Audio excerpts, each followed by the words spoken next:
Hello friends, कैसे हैं आप लोग।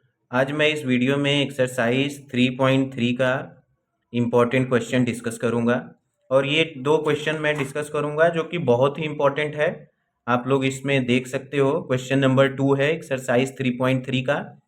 पेयर ऑफ लीनियर इक्वेशन दिया है, उसका सॉल्यूशन फाइंड करना है। और एक तीसरी line y equal M X plus 3 दी है, जिसमें हमें m का वैल्यू फाइंड करना है। और तीसरा क्वेश्चन इसी एक्सरसाइज 3.3 में, थर्ड क्वेश्चन का fifth part statement based question है।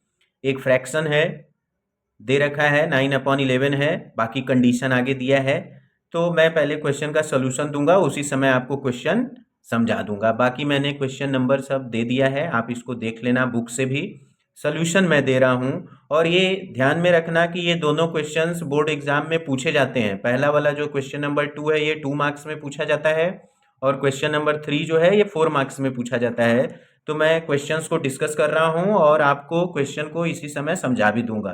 देखो, दिया क्या है क्वेश्चन की, solve 2x plus 3y equal 11 and 2x minus 4y equal minus 24। ये टू लाइंस के इक्वेशन दिए हैं और दिया है कि and hence find m for which y equal M X plus 3। मतलब इन टू लाइंस के सोल्यूशन को फाइंड करना है। और एक तीसरी लाइन दी है जिसमें ये m जो है हमारा क्या है, वेरिएबल है, इसका वैल्यू फाइंड करना है। तो क्वेश्चन ये है कि इन दोनों लाइंस का सोल्यूशन फाइंड करना है। तो इन दोनों लाइन का सोल्यूशन क्या होगा, अगर ग्राफिकली बात करें तो इन दोनों का जो इंटरसेक्टिंग पॉइंट होगा, तो जो इन दोनों का इंटरसेक्टिंग पॉइंट होगा वहीं से ये तीसरी लाइन क्या करेगी, पास करेगी। तो जो इन दोनों का इंटरसेक्टिंग पॉइंट होगा वो इन दोनों का सोल्यूशन होगा। तो जो सोल्यूशन होगा वो x, y से लिखा जाता है। और जो x और y की वैल्यू हम इसको सॉल्व करके फाइंड करेंगे, वही हम इस थर्ड इक्वेशन में क्या कर देंगे, पुट कर देंगे, तो हमें m का वैल्यू मिल जाएगा। ठीक है, तो अब मैं इसको सॉल्व कर रहा हूं। सॉल्व करने से पहले ये जो हमारा इक्वेशन दिया है 2x प्लस 3y इक्वल 11, इसको हमें स्टैंडर्ड फॉर्म में कन्वर्ट करना है। तो स्टैंडर्ड फॉर्म के लिए राइट हैंड साइड को क्या बनाना होता है, 0। तो 11 लेफ्ट में आएगा, तो -11 इक्वल 0। ये हो गया इक्वेशन फर्स्ट। ऐसे ही हम सेकेंड को करेंगे। तो सेकेंड है हमारा 2x माइनस 4y इक्वल -24। ये हमारा, अब इसको भी स्टैंडर्ड फॉर्म में लिखेंगे तो -24 को किधर लाएंगे, लेफ्ट हैंड साइड में। तो साइन क्या होगा, प्लस का हो जाएगा, +24 इक्वल 0। ओके। अब इसमें क्या करना है हमको, कि अब हमें इसका सोल्यूशन फाइंड करना है, तो हम एलिमिनेशन मेथड से सोल्यूशन फाइंड कर लेंगे। तो अब इसमें देखो, दोनों में या तो हम x के कोफिशिएंट को इक्वल कर लेते हैं या y के। तो इन दोनों इक्वेशन में x का कोफिशिएंट हमारा 2 है, मतलब इक्वल है। तो हम इसको केवल क्या करेंगे, एलिमिनेशन मेथड से सॉल्व कर लेंगे। तो हम इनको एक साथ लिख लेते हैं, दोनों इक्वेशन को। इक्वल 0 मान लिया, ये इक्वेशन थर्ड हो गया। और 2x minus 4y plus 24 equal 0, ये हो गया हमारा इक्वेशन 4। अब हम क्या करेंगे, इक्वेशन थर्ड में से 4 को सब्ट्रैक्ट करेंगे। तो हम यहां लिख देंगे कि सब्ट्रैक्ट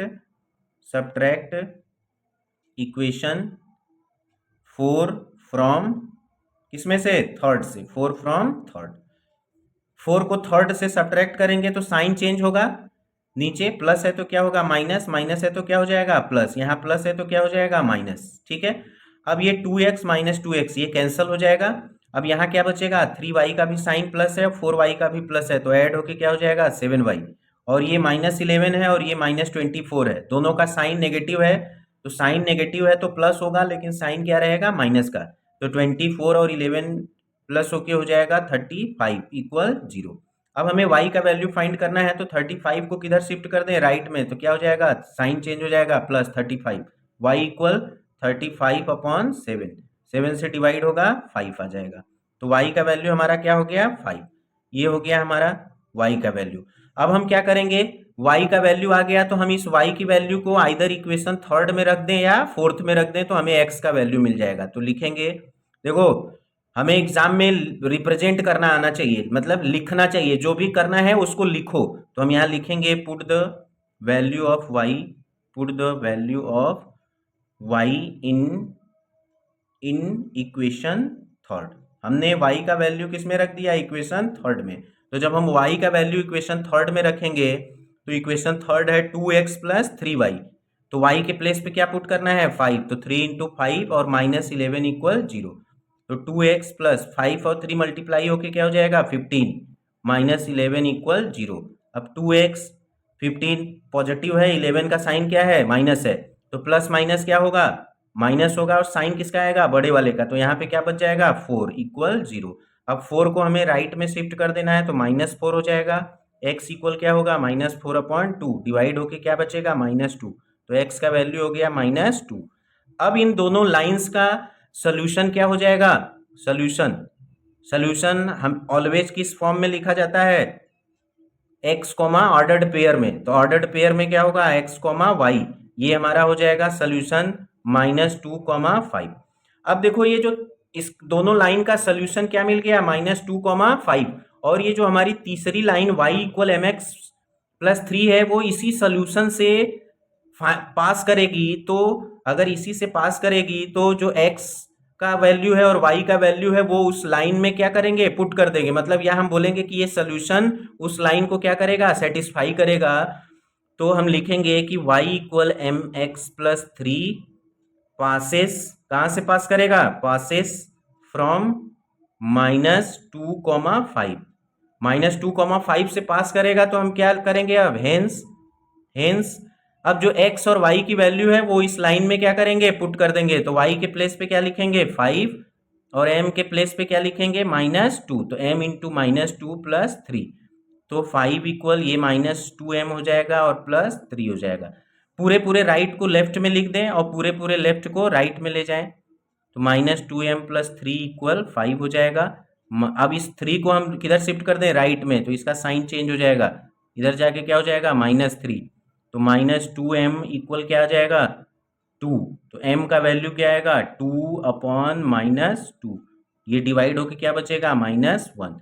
तो हमको m का वैल्यू क्या मिल गया, m का वैल्यू मिल गया -1, और हमको यही फाइंड करना था, किसका वैल्यू फाइंड करना था, m का। तो ये हमारा सोल्यूशन हो गया। बहुत ही आसान क्वेश्चन है, ये हर साल बोर्ड में पूछा जाता है, इसलिए आपको इस सोल्यूशन को अच्छे से प्रैक्टिस कर लेना है। ओके फ्रेंड्स, हर साल ये क्वेश्चन पूछा जाता है। ओके।